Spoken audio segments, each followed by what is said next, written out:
नमस्कार दोस्तों, आज की मेजर न्यूज़ कौन कौन सी है और उनका कौन कौन से सेक्टर और स्टॉक्स पर प्रभाव पड़ेगा, आइए जानते हैं इस वीडियो में।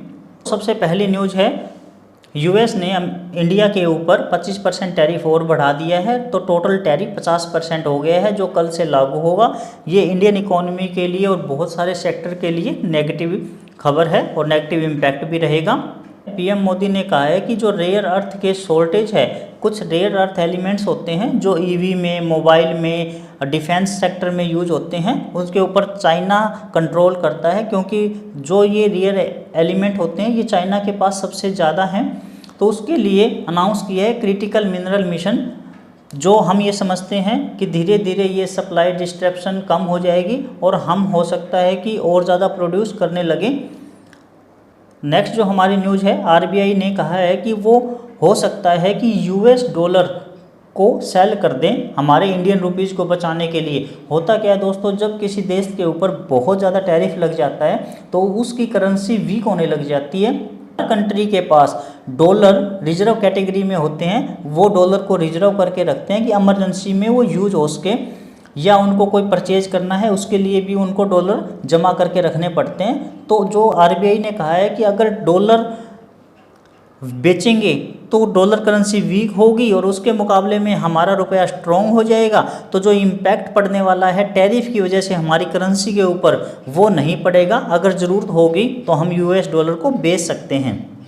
नेक्स्ट जो न्यूज़ है वो इंडियन रिटेलर ने कहा है कि जीएसटी जो रिव्यू रेट होने हैं वो डिले होने के कारण हमें लगता है कि ये सेल डाउन हो जाएगी, क्योंकि फेस्टिव सीजन स्टार्ट होने वाला है। गणेश चतुर्थी के बाद फेस्टिव सीजन को ओपन माना जाता है। टू व्हीलर इंडस्ट्री के ऊपर बहुत ज़्यादा प्रभाव पड़ रहा है, या कंजप्शन रिलेटेड स्टॉक्स हैं। ये कहा है कि लोग जीएसटी का वेट करके ही परचेज करेंगे, क्योंकि उनको हो सकता है कि जीएसटी के बाद में 1 महीने के बाद में कोई चीज़ सस्ती मिले तो वो अभी क्यों लेंगे, तो हमारी सेल इफेक्ट हो सकती है। जो न्यूज़ है वो कैपिटल माइंड के दीपक शेनॉय को लेके है। उन्होंने कहा है कि प्राइवेट बैंक मुझे बहुत ज़्यादा अट्रैक्टिव लगते हैं पीएसयू बैंक के मुकाबले में। उनको लगता है कि प्राइवेट बैंक खरीदने चाहिए, पीएसयू बैंक नहीं। नेक्स्ट जो न्यूज़ है एचडीएफसी बैंक को लेके। दोस्तों आपको पता है कि आज 1950 वाला रेट 950-960 आ गया है, तो हमें कंफ्यूज होने की ज़रूरत नहीं है, क्योंकि आज इनका एक्स बोनस डेट थी जो 1/1 के रेशियो में डिसाइड हो गया है, यानी कि 50% रेट कट हो चुका है। जो न्यूज़ है वो सिगरेट मेकर जो कंपनी है गॉडफ्रे फिलिप्स को लेके है। वो 2025 का टॉप परफॉर्मिंग स्टॉक बन गया है। 2025 में वो डबल हो चुका है और 2024 से वो 1.5 गुना तक बढ़ चुका है। न्यूज़ है वो जीएसटी को लेके है। उम्मीद की जाती है कि बिस्कुट पर जीएसटी 12% से घट के 5% हो जाएगा। अगर ऐसे होता है तो जो बिस्किट बनाने वाली सबसे बड़ी मैन्युफैक्चरिंग कंपनी ब्रिटानिया है उसके लिए पॉजिटिव न्यूज़ है, क्योंकि उनका मार्जिन बढ़ जाएगा। टूथपेस्ट पर अभी 18% जीएसटी लग रही है, ये हो सकता है कि मेंटेन रहे और ये हो सकता है यहाँ से डाउन हो, लेकिन अभी श्योर नहीं है। नेक्स्ट जो न्यूज़ है अडानी एनर्जी सॉल्यूशन को लेके है। उन्होंने पौंडीचेरी में अपना बिजनेस एक्सपेंड किया है और उसके लिए एक न्यू सब्सिडरी बनाई है, अडानी इलेक्ट्रिसिटी पौंडीचेरी लिमिटेड, जो पौंडीचेरी में ही अपना बिजनेस ऑपरेट करेगी, इसलिए उसका नाम भी इसके ऊपर ही रखा है, अडानी इलेक्ट्रिसिटी पौंडीचेरी लिमिटेड। दोस्तों आज की मार्केट का मैं ओवरव्यू दे देता हूँ 1 से 2 मिनट में ही सिर्फ। 24,712 रुपये पर निफ्टी क्लोज हुआ, 255 रुपये टूट के। निफ्टी 54,450 रुपये की क्लोजिंग, 690 रुपये टूट के। आज का टॉप सेक्टर सिर्फ निफ्टी एफएमसीजी अकेला एक ऐसा सेक्टर था जो पॉजिटिव रहा।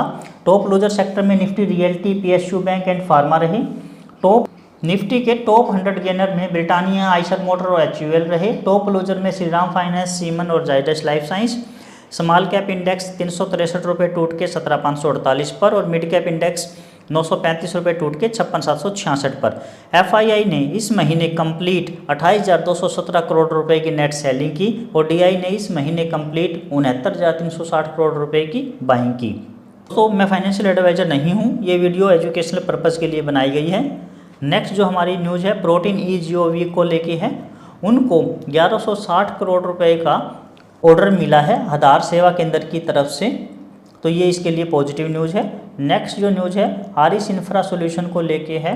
उन्होंने एक लॉन्च किया है 250 करोड़ रुपए का विला कम्युनिटी बेंगलोर में, वो अपना बिजनेस बढ़ा रहे हैं, तो हमें इस स्टॉक पर भी नज़र रखनी चाहिए। नेक्स्ट जो न्यूज़ है ओला इलेक्ट्रिक को लेके है।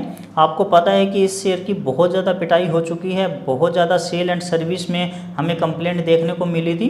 अब वो धीरे धीरे ग्रो करने की कोशिश कर रहे हैं। 2-3 दिन पहले ओला इलेक्ट्रिक में ब्लॉक डील भी हुई थी 51 रुपये 50 पैसे के आसपास, और अब ये न्यूज़ आई है कि उनको प्रोडक्शन लिंक्ड इंसेंटिव सर्टिफिकेशन मिल गया है जैन 3 स्कूटर के लिए, और वो समझते हैं कि आज से 1 साल बाद यानी कि फाइनेंशियल ईयर 26 के Q2 से हमारा प्रॉफिट स्टार्ट हो जाएगा, इम्प्रूवमेंट होनी स्टार्ट हो जाएगी। देखते हैं फ्यूचर क्या बताता है। नेक्स्ट जो हमारी न्यूज़ है वो SKM कंपनी को लेके है। श्री शिव कुमार जो कंपनी के प्रमोटर है, उन्होंने 21,600 इक्विटी शेयर खरीदे हैं ओपन मार्केट के थ्रू अपनी होल्डिंग बढ़ाने के लिए। पहले उनकी होल्डिंग थी 45.22%, जो अब बढ़ के 45.30% हो गई है। जब प्रमोटर ही अपनी कंपनी के शेयर खरीदते हैं तो ये कंपनी के लिए पॉजिटिव होता है, और जब प्रमोटर ही किसी अपनी कंपनी के शेयर को बेचते हैं तो वो उस कंपनी के लिए नेगेटिव होता है।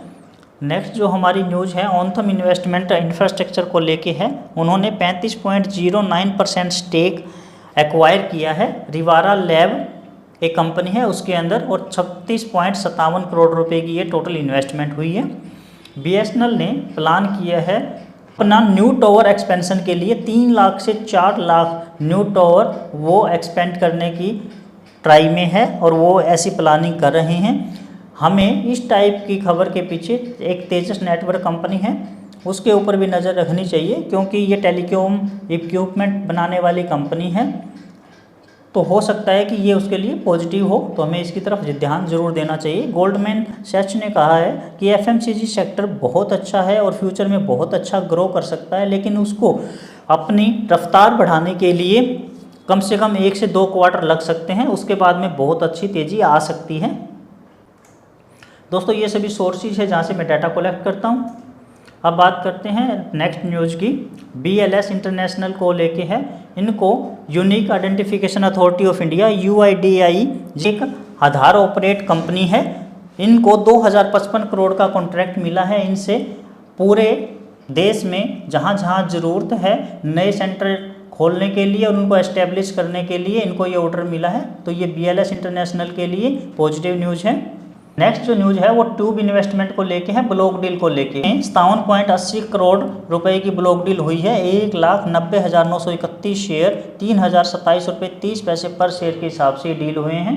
नेक्स्ट ब्लॉक डील है डिक्सन टेक्नोलॉजी को लेके 22.61 करोड़ रुपए के शेयर 16,811 टोटल शेयर 17,021 रुपये पर शेयर के हिसाब से डील हुए हैं। बात करते हैं नेक्स्ट न्यूज़ की।